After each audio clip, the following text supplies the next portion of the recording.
Thank you so much. I have a friend who is a big St. Louis Cardinal fan. And when the Cardinals were in the playoffs against the Mets a couple years ago, made the mistake of going to Shea Stadium in New York City wearing Cardinal jersey and hat. And I begged him not to do it. I said, you know, it's not a good idea. And even worse, he took his daughter, 20-year-old woman, a huge Cardinal fan. I'm sure she was in her gear as well. And they're in the stands. Anybody ever been to Shea Stadium? Anybody been to Yankee Stadium? So as a Red Sox fan, I really think of this as a Yankee Stadium story. But, you know, my integrity forces me to admit it took place in Shea Stadium. But it could have happened in Yankee Stadium. No problem. And so, you know, people like to make fun of economists. I'll just say assume it was Yankee Stadium. So, so she's in the stands, and around her are some folks who evidently, who knew, had been drinking. And, but they could be sober. And they're telling her things. They're giving her advice. And she's increasingly uncomfortable. And she was getting a little bit scary, and she turns to one of New York's finest, a policeman in the aisle, and says, "Is it safe?" And he says, "Safe for me."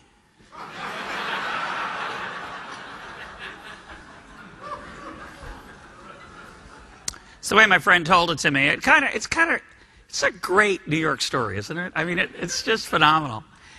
I feel that story comes to mind when people ask me, how's it going? And I always say, good for me. Bad for the economy. It's a terrible time, but hey, I'm an economist. For some reason, it's a bit mysterious. We're in demand. I say mysterious because we didn't really predict this crisis. We're having a little disagreement on how to get out of it. One guy says we should spend $2 trillion. Another one says we should spend $0. They're both Nobel Prize winning equality economists. Isn't that a little bit embarrassing to my discipline? You know, we should kind of be in the basement laying low for a couple of decades. But I guess if you're going to ask people for economics advice, better to ask an economist than an electrician.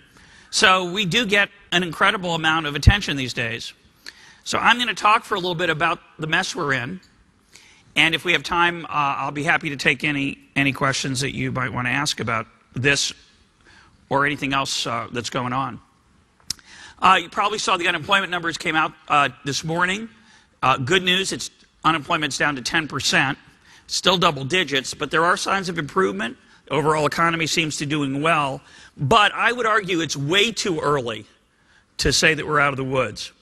The Federal Reserve is sitting on $1 trillion of mortgages that it's buying from Fannie and Freddie. Kind of a little quiet thing going on in a corner. The Fed does not have mark-to-market accounting. So the actual value of those mortgages is not $1 trillion. The default rate on those is going to go very, very high. And this year and next, I'm very worried about that. Of course, I'm also worried about inflation. Banks are sitting on a lot of reserves that when things start to get better, they will start to lend out. The deficit this year is going to be 1.4, this past year was 1.4 trillion. We're going to try to roll over some short-term debt. They say we're going to have to borrow maybe $3 trillion. What if there aren't people who want to lend the United States $3 trillion?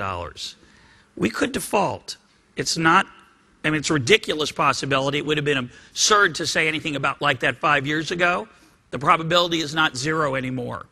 It's not very high, but it's not zero. More disturbing to me is how we have lost respect in our country for the rule of law. Washington is running industries, setting pay, bailing out people in an ad hoc, non-transparent way. It's bad for democracy and bad for capitalism. In the frantic fiddling that's going on to artificially prop up the auto industry, the housing market, and Wall Street, we're destroying the fundamental underlying principles that create our prosperity. We are what we do. We are what we do. Not what we say we are, not what we wish we were, but we are what we do.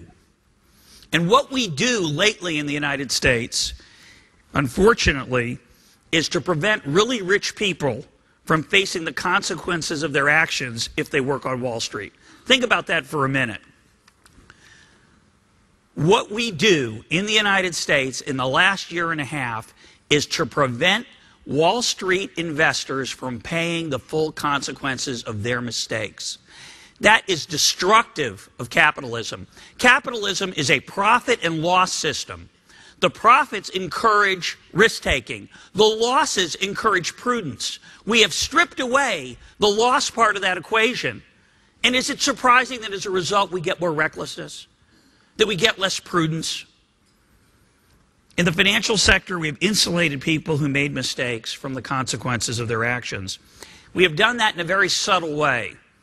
We don't always bail out companies that make bad decisions. We do something actually that's worse. We bail out the people who lend them money.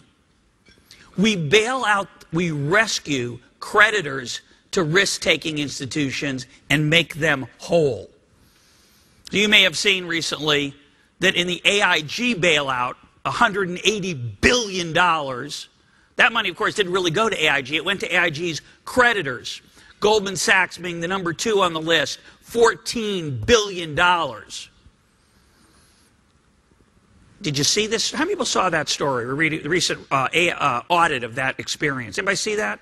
It's a useful thing to look at. There were about 7 major people at AIG who were AIG owed money to who were going to get this money. In the summer, before the bailout, AIG was negotiating with these folks, trying to say, maybe you'll take less money, 60 cents on the dollar, because we're in trouble. The government comes and takes them over. Tim Geithner, at the time, the president of the New York Fed, is now in charge of AIG, and he decides to give 100 cents on the dollar instead of the 60 cents that had been perhaps a negotiation before. One creditor, Union Bank of Switzerland, offered to take a discount voluntarily. You know what discount they offered? 98 cents on the dollar. 99 would be a little gauche. That would be like in your face. That's like a fake discount. But 98, that's 98. But the other creditors, they said we'll only do it if everybody agrees. They didn't agree. They didn't agree. They all got 100 cents on the dollar. Now, if you tell creditors, lenders, that you don't have to worry about losing your money, which is what we implicitly told people who lent Fannie and Freddie money to buy mortgages, and what we told people on Wall Street, or what they came to believe, that they would probably be bailed out, and most of them were, well, it's not surprising that people take large risks. The mess we are in financially was caused by people gambling with other people's money. The homeowner who bought a house with 3%